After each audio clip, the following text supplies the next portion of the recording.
Now it is time for The Last Word, where my friend Jonathan Capehart is sitting in for Lawrence tonight. Good evening, Jonathan. It's nice to see you there. Nice to see you too, Rachel, on yet another evening of light news. Oh, God. If only. I know. If I can I bank some of those, please, from the future? I would love to have a few of those. Seriously. Rachel, thank you very much. Have a good weekend. Thanks, my friend. Thanks. Donald Trump got his revenge today against Ukrainian President Volodymyr Zelensky at a time when his country needs America and its allies to rally behind them, not against them. Today's Oval Office ambush of a wartime president who is bravely fighting for freedom and democracy is an historic new low for American diplomacy. President Zelensky traveled to the White House to sign a deal over its rare minerals, but wanted security guarantees from the United States as it defends itself against Russia. Trump obviously did not feel he could handle Zelensky by himself, a formidable speaker and now a proven and courageous leader. So he called in his number two for help. What kind of diplomacy, JD, you are speaking about? What do you mean? I'm talking about the kind of diplomacy that's going to end the destruction of your country. Yeah. Russia pulling its army out of Ukraine would end destruction of his country. It's that simple.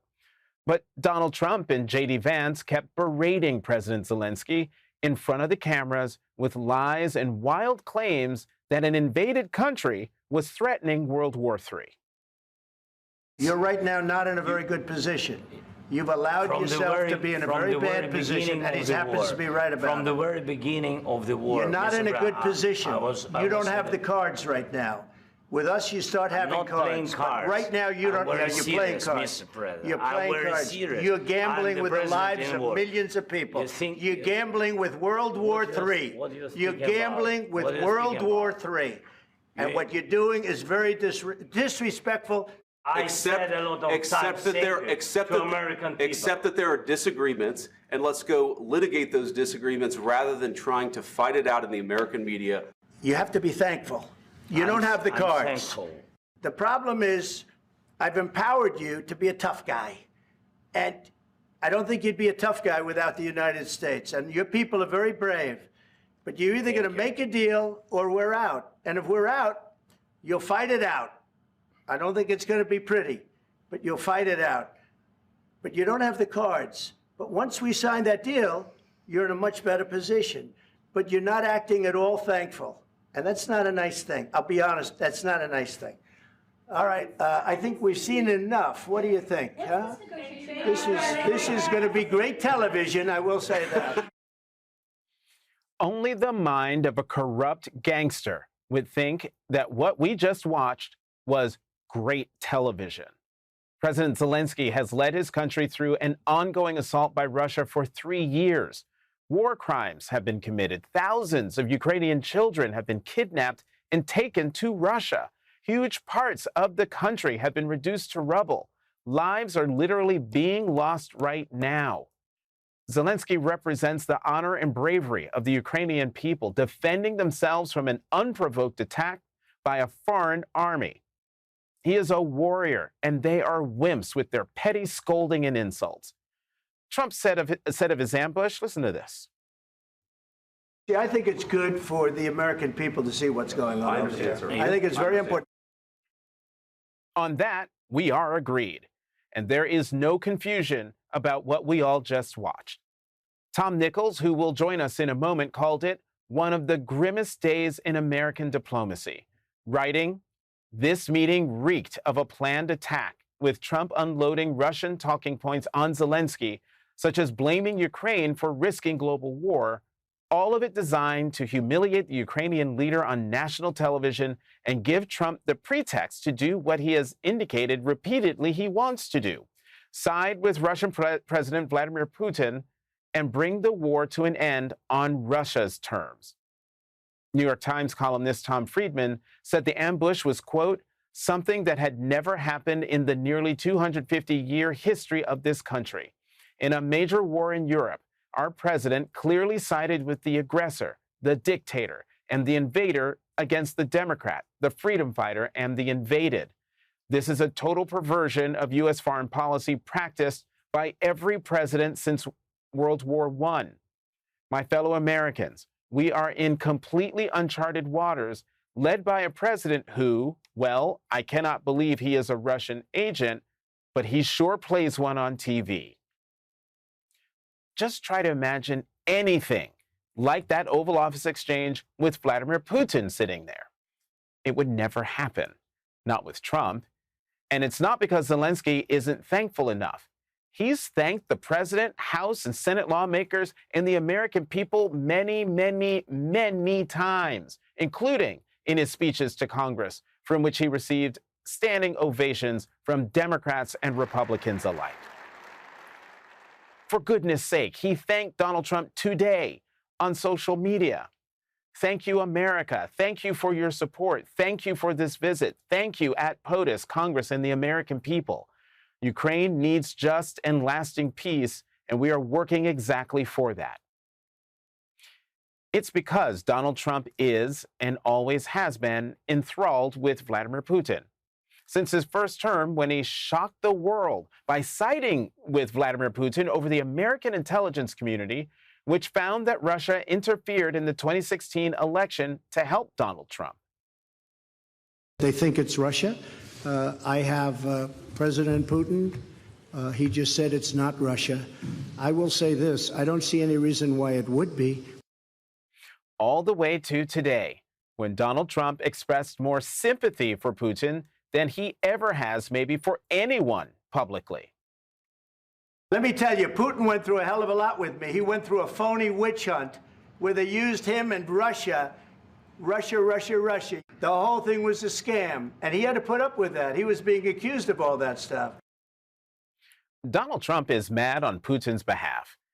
Trump is mad that he failed to extort President-elect Zelensky in 2019 to stop Joe Biden from beating him in the 2020 presidential race. He's mad Congress impeached him for that. He is mad because he can't be like Putin, at least not yet. As Gary Kasparov writes in a new piece, The Putinization of America, unleashing Elon Musk and his Doge cadres on the federal government, menacing Canada and European allies, and embracing Vladimir Putin's wish list for Ukraine and beyond are not unrelated.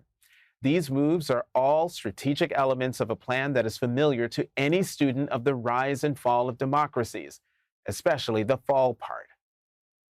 Just listen to what Donald Trump said later to reporters. He doesn't have to stand there and say about Putin this, Putin that, and all negative things. He's got to say, I want to make peace. I don't want to fight a war any longer. Praise for a dictator at the expense of an ally at war for democracy and freedom. But President Zelensky did take the opportunity to appear on Fox News. So I'm not hearing from you, Mr. President, a thought that you owe the president an apology. No, I respect President and I respect American people. And if, I don't know, if I think that we have to be very open and very honest. And I'm not sure that we did something bad. It's so sensitive for our people. I'm speaking like a president of a people who are in this struggle 3 years, and they just want to hear that America on our side and that America will stay with us, not with Russians, with us. It's hard to overstate the damage done to America's statue on the world stage by Donald Trump and J.D. Vance today. The message from the Oval Office today was that America is no longer the leader of the free world. America stands with authoritarian dictators over a democratically elected leader who has fought for freedom and sovereignty, all the values that America claims to stand for, Ukraine is actively fighting for. During this shameful display, the Ukraine ambassador, who I have met several times, sat holding her head in her hands. For me to see her like that showed me the enormity of what happened to Ukrainians. The only audience for that performance in the Oval Office was Vladimir Putin. That was the sentiment of Republican Congressman Mike Lawler one of the only Republicans to even slightly criticize the Trump administration's handling of the meeting, who said, quote, "Sadly, the only winner of today is Vladimir Putin." Russian media is already celebrating the moment, as the New York Times reports, quote, "Russian state media are savoring what they describe as a public dressing down for President Volodymyr Zelensky." A TV host said on his evening show that the Oval Office meeting looks more like a public flagellation for Zelensky and something that no one expected from the U.S. president. European leaders, on the other hand, have rallied around Ukraine and President Zelensky after news of the heated meeting, pledging their continued support against Russia. And what of the American Republican defenders of Ukraine? Secretary of State Marco Rubio defended Trump today after sitting silently in the Oval Office. One of the Republican senators who met with Zelensky this morning, Senator Roger Wicker, chair of the House Armed Services Committee, deleted a post of him shaking hands. Senate Armed Services Committee deleted a post of him shaking President Zelensky's hand at that meeting. And Republican Senator Lindsey Graham completed his walk of shame towards Trumpism, reversing not only his own long-held position, but also his words from literally 2 weeks ago. I want to tell you and your people, you're the ally I've been hoping for all my life. Not one American has died defending Ukraine. You've taken our weapons and you've kicked their ass. And I'm very proud to have you as our ally. So, what do I think? Complete, utter disaster. What I saw in the Oval Office was disrespectful, and I don't know if we can ever do business with Zelensky again.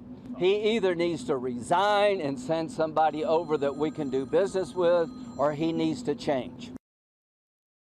Leading off our discussion tonight is Senator Amy Klobuchar of Minnesota, who met with Volodymyr Zelensky earlier today. She is a member of the Senate Judiciary Committee. Senator Klobuchar, always great to see you.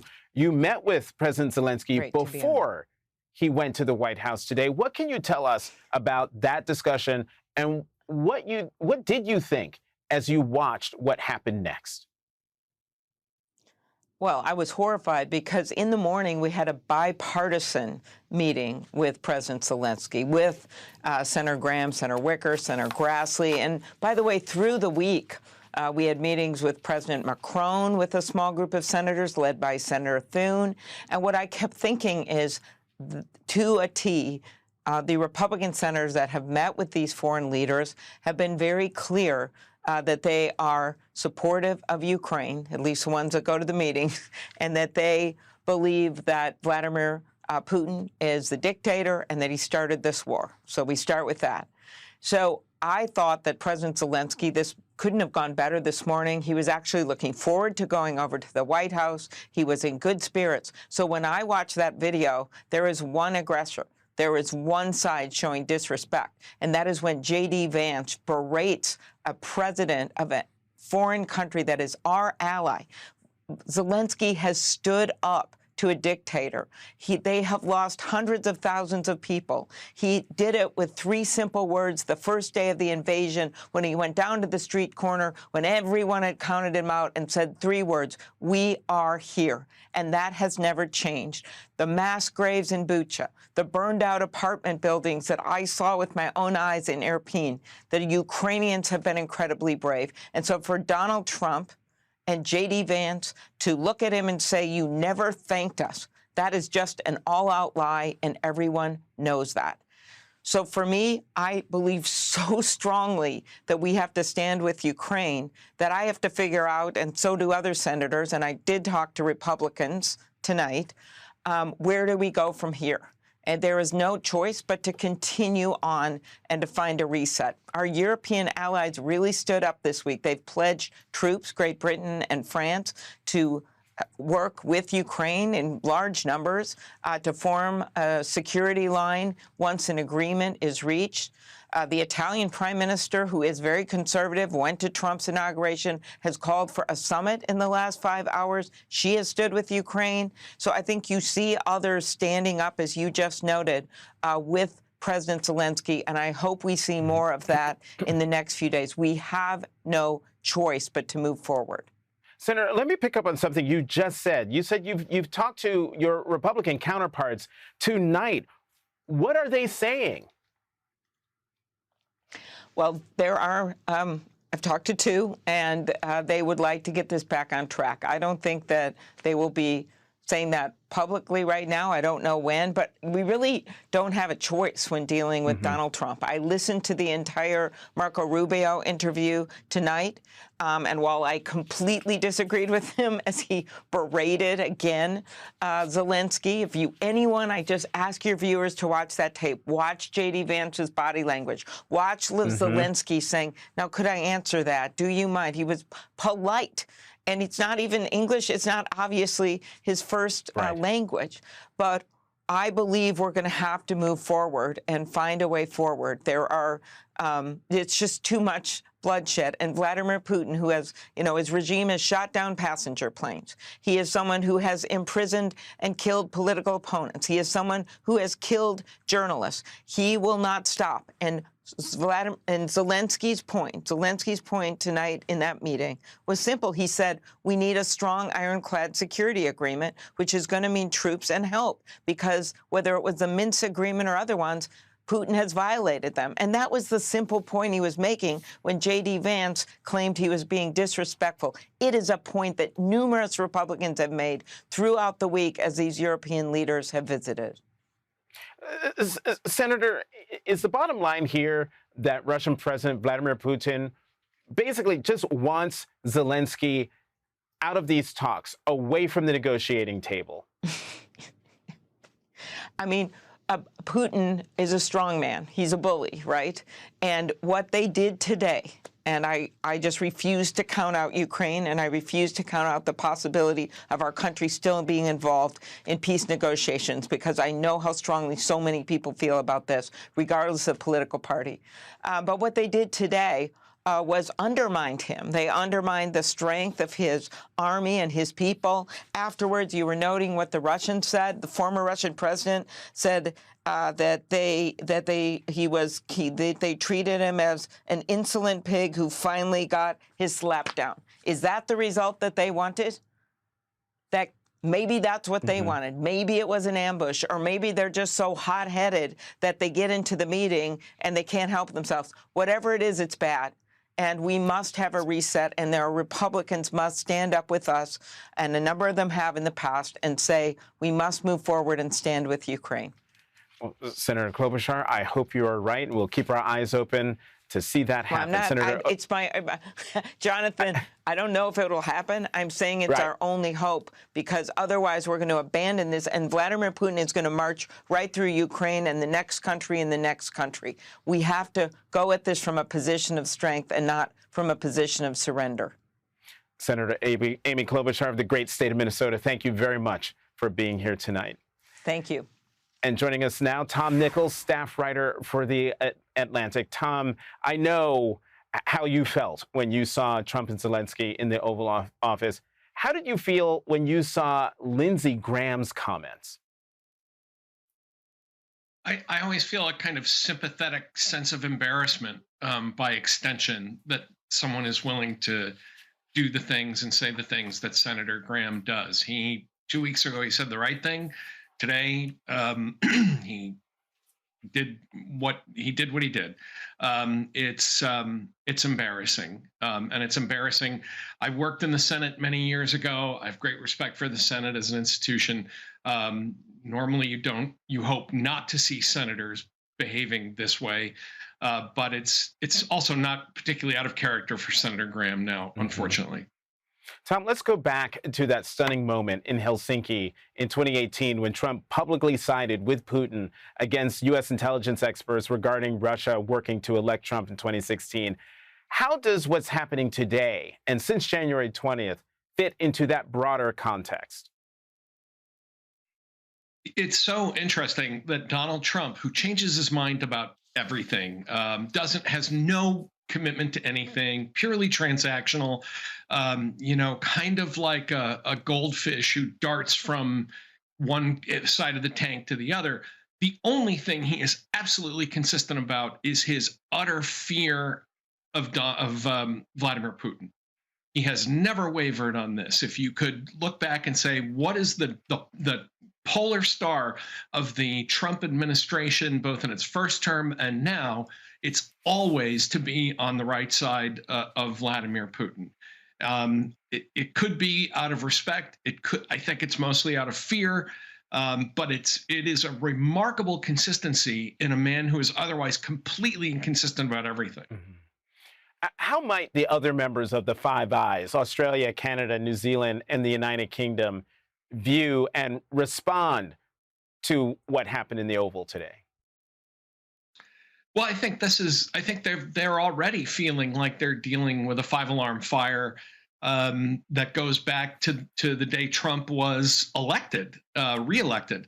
That they've already have perfectly, I think, legitimate fears about dealing, for example, with Tulsi Gabbard or Kash Patel or Pete Hegseth, who apparently now has ordered the Defense Department Cyber Command to cease operations against Russia. Today is just one more incredible moment where our allies have to ask, what happened to the America that led them for 80 years, that led them through the defeat of the Axis, triumphed in the Cold War, maintained itself as a beacon of liberty and leader of the free world, built NATO into a 32-country powerhouse. Where is that country? And I'm sure that they have every concern, and rightly so, about their own security and the safety of their own secrets when dealing with this administration. They'd be fools not to. Tom Nichols, as always, thank you for coming to The Last Word. Thank you. And coming up, while Trump was embarrassing the nation on the global stage in the Oval Office, the Trump Justice Department taking out retribution on federal prosecutors who investigated the attack on the U.S. Capitol on January 6th. Harvard Law professor Laurence Tribe joins us next.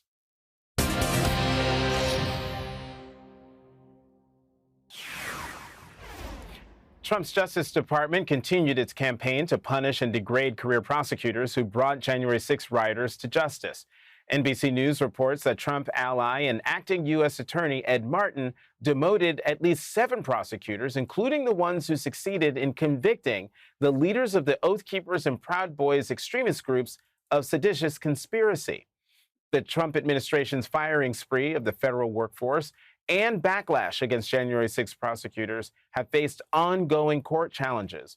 With those cases still on the docket, a group of 26 current and former USAID employees urged a federal judge at a hearing today to find that Elon Musk and Doge's very operations are unconstitutional. Their attorney said during the hearing, quote, "This is a made-up super agency with someone occupying a made-up position." Now, the Democratic Party entered the fray today with its first federal lawsuit of Trump's second term, arguing that Trump's power grab over the bipartisan Federal Election Commission violates federal election law. The executive order purports to provide President Trump, the leader of the Republican Party, with the ability to order the FEC to take particular positions on any question of law arising in the commission's performance of any of its duties, the lawsuit states. Meanwhile, the Supreme Court has not yet decided whether to uphold a federal judge's order forcing the Trump administration to pay more than $2 billion to USAID contractors who completed their often life-saving work weeks ago. The Trump administration has lost most of the legal challenges so far against key parts of their agenda, including on birthright citizenship, frozen funding, and transgender rights. Joining us now, Professor Laurence Tribe, who has taught constitutional law at Harvard Law School for 5 decades. Professor Tribe, always great to see you. The USAID case, it's the first time the Supreme Court is weighing in on a Trump 2.0 lawsuit. What do you make of Chief Justice Roberts temporarily pausing a federal judge's ruling to unfreeze billions of dollars owed to USAID contractors? And when do you think the Supreme Court will rule? It's clearly dealing with this case on a very fast track. Interestingly, it is a case that began on the first day of Trump's new term as president.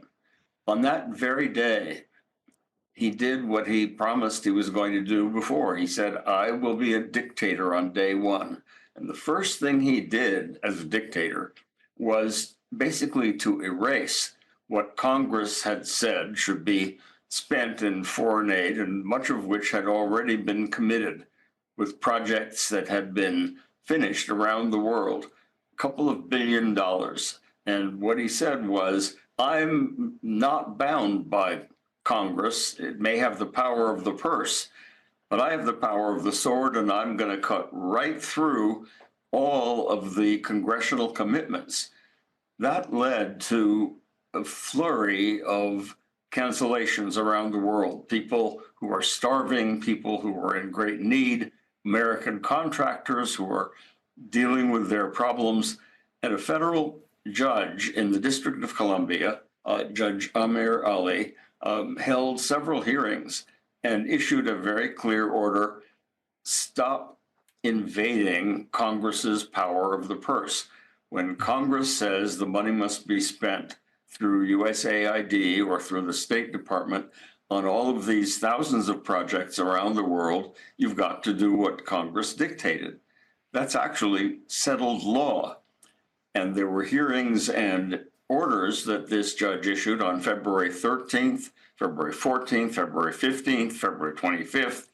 The net result is that every time the Trump administration said, no, we're not going to put ourselves in contempt, but on the other hand, we're not going to comply with your orders. And so finally, the U.S. Supreme Court is going to look at this, and if Chief Justice Roberts is at all faithful to what he said 15 years ago, in a case where President Obama and his State Department were violating what Congress had specified with respect to the Middle East and with respect to Jerusalem, Roberts, in a famous case called Zivotofsky against Kerry, Roberts dissented. He said the majority is letting President Obama get away with something that violates our whole history. When Congress, within its sphere of authority, either over foreign policy or especially the power of the purse, when Congress makes the law clear, the president has to comply. That was the holding that Roberts wanted the court to come out with. Roberts now says, we're going to take a look at this case. And if Roberts is true to what he said 15 years ago in that very important case, unless he says the rule is different for Trump from what it was for Obama, they will plainly have to say that finally the State Department and the president have to spend the money that Congress specified. They can oversee the problems of, as they call it, waste, fraud, and abuse. But what the president has said is, even though Congress, by a statute, specified where the aid should go, it's up to me to decide if it's consistent with my priorities. Mm-hmm. So he really did want to be a dictator on day one, and all of the cases you've recited show that across the board, we are turning things upside down globally in terms of whether we stand with our allies or cave into Putin, domestically in terms of whether we use the Justice Department for purposes of revenge as opposed to enforcement of the law. We are really at a crisis point. And even though the court hasn't acted yet on exactly what is going to happen with respect to almost $2 billion that Congress has appropriated in foreign aid, I do expect a ruling quite soon. Soon. Well, Professor Laurence Tribe, when that happens, I'm sure we will have you back. Professor Tribe, thank you, as always, for coming to The Last Word. And coming up, Democrats have a new plan to take on Elon Musk and his co-president Donald Trump and their attacks on the federal government. Congressman Joe Neguse will join us to explain. Next.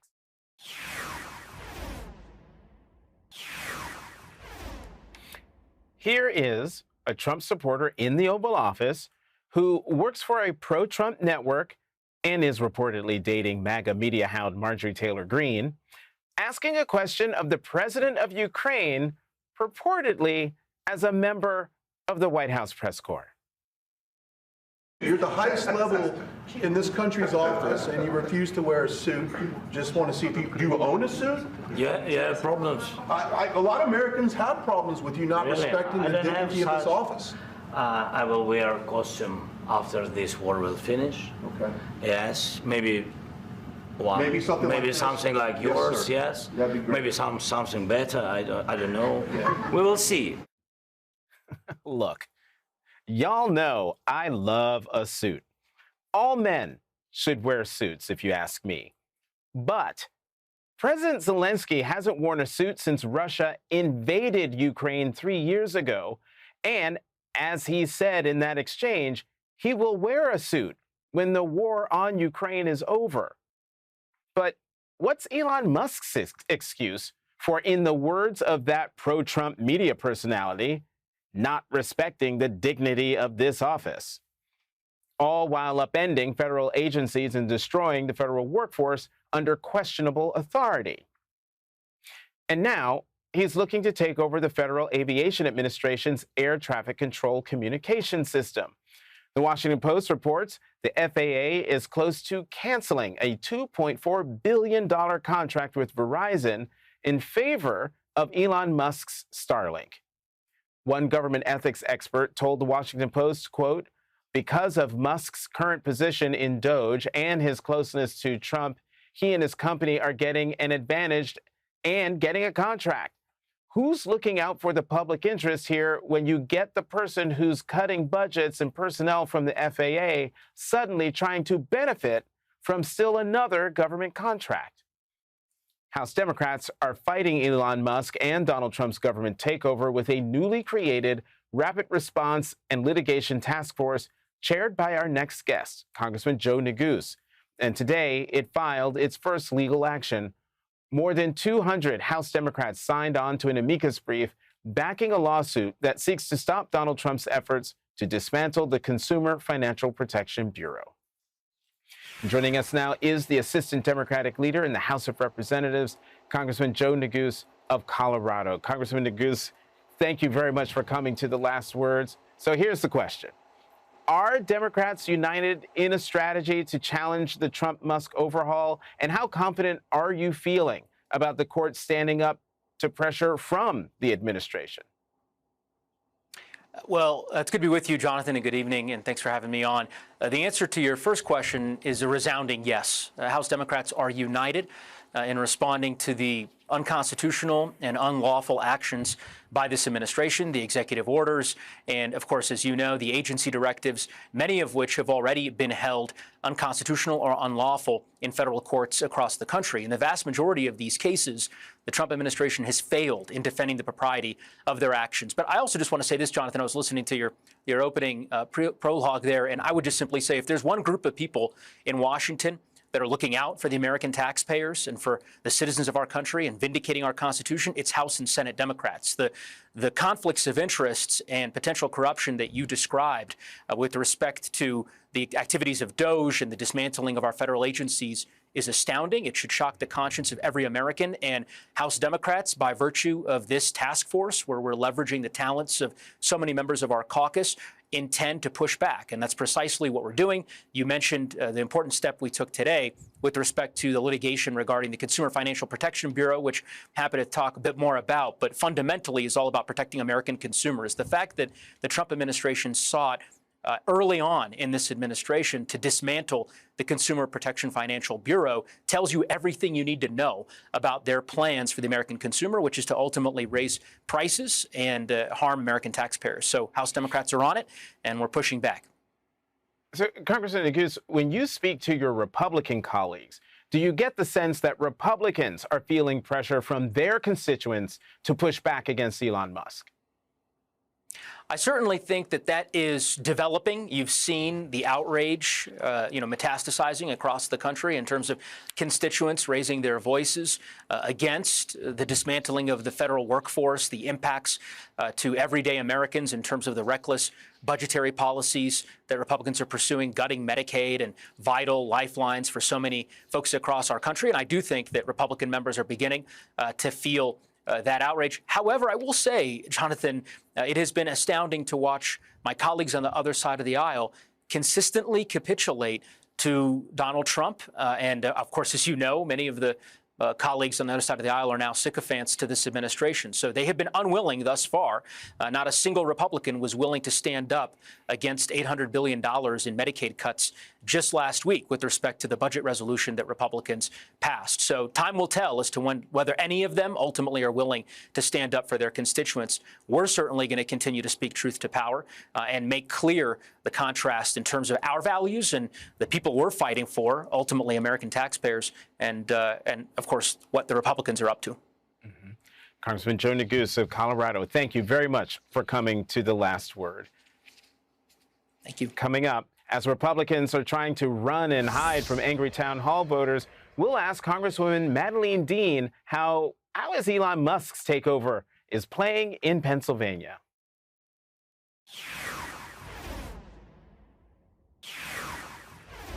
If Elon Musk is there, he will be able to raise questions, and because of his fame and financial success, I think all of a sudden he is going to be able to force Congress to look at things like aircraft carriers, which wouldn't be otherwise, okay? The laughter. Wisconsin's Republican Congressman Glenn Grothman faced backlash from his own constituents for his support of Elon Musk in a town hall last week. That righteous anger was directed at Republican town halls across the country, and those Republicans have had enough, but not of Elon Musk. They've had enough of the voters. NBC News reports a GOP aide said House Republican leaders are urging lawmakers to stop engaging in them altogether. Obviously, we're very aware of those headlines, a Republican National Committee official familiar with the dynamics said. I don't know that a specific edict is going to come down from on high that they need to stop or anything, but a message, I believe, has been clearly sent that this narrative should end very soon. Don't be so sure about that. Democrats are out hearing from voters and raising hell about the Musk cuts in their states and communities. Joining us now, Democratic Congresswoman Madeleine Dean of the great Commonwealth of Pennsylvania. She's a member of the House Judiciary and Foreign Affairs Committees. Congresswoman Dean, thank you very much for being here. Some people are only now starting to realize the massive impact of Elon Musk and Donald Trump's cuts to federal agencies. Can you talk about that impact on your state, a state Donald Trump won by 100,000 votes? Good to be with you, Jonathan. And I have an update for you. Now in my fourth term, I have joined the Appropriations Committee, and I do remain on the Foreign Affairs Committee. So I'm watching very closely what is going on with Doge, Elon Musk, and the incompetent wrecking ball approach. But if you don't mind, Jonathan, this has been just an extraordinary day with the president and the vice president in the Oval Office with President Zelensky, a man 3 years at war, losing citizens every day, the United States standing by him, and yet a vice president egging on a president to bully President Zelensky. My constituents, and they are calling me off the hook, are dismayed and disgusted by what took place today in the Oval Office by the vice president and the president. Disrespecting that location, a place that is nearly sacred in terms of diplomacy, and yet they had no measure of diplomacy. They were just bullies. Let me get you on, and thank you for saying that. We were here to talk about the stuff that Elon Musk is doing, but he doesn't only seem to be targeting the mental health of the federal workforce, but the mental health of millions of Americans. This month, Elon Musk fired 10% of staff at the Substance Abuse and Mental Health Services Administration. And the VA crisis line has also been impacted by layoffs. Well, I was thinking about this. Mental health, addiction, and opioid overdose, which is a serious critical problem in this country. Veterans in terms of the hotline, and also veterans' health, laying off probationary workers. And by probationary, what that means, it's the newer workers into the system. It doesn't mean they've done anything wrong. They are early on in their careers. We don't want to cut them off. We know that we have a serious mental health crisis in this country. And for our young people, COVID was so hard on them and on their mental health. We have an overdose crisis in this country. I call it the loss of a jetliner a day. 300 souls a day die in this country from overdose, more than 100,000 people. I was thinking about how these drastic and incompetent cuts by Elon Musk, we all would love to save money and be more efficient and effective, but they're just incompetent what they're doing, just lopping off employees with no concept of what they do, whether they are serving those with substance abuse disorders. And you marry that to what we didn't, the Democrats did not, but what the Republicans passed with the massive proposed cuts to Medicaid. In my own state, 100,000 people get services, get treatment for substance use, for addiction, the disease of addiction. 100,000 get it through Medicaid. Imagine trying to just throw gasoline on what is already a problem. So whether it's mental health, it's addiction and substance use, it is our veterans. DOJ is in an incompetent way taking a wrecking ball to the system. Pennsylvania Congresswoman Madeleine Dean, as always, thank you for coming to The Last Word. Thanks, Jonathan. And tonight's Last Word is next. I'll be back tomorrow for the Saturday show when I'll be joined by Congressman Gregory Meeks of New York, the ranking Democrat on the House Foreign Relations Committee, to talk about the seismic shift in U.S. policy when it comes to Ukraine and Russia. That's tomorrow at 6 p.m. Eastern, right here on MSNBC.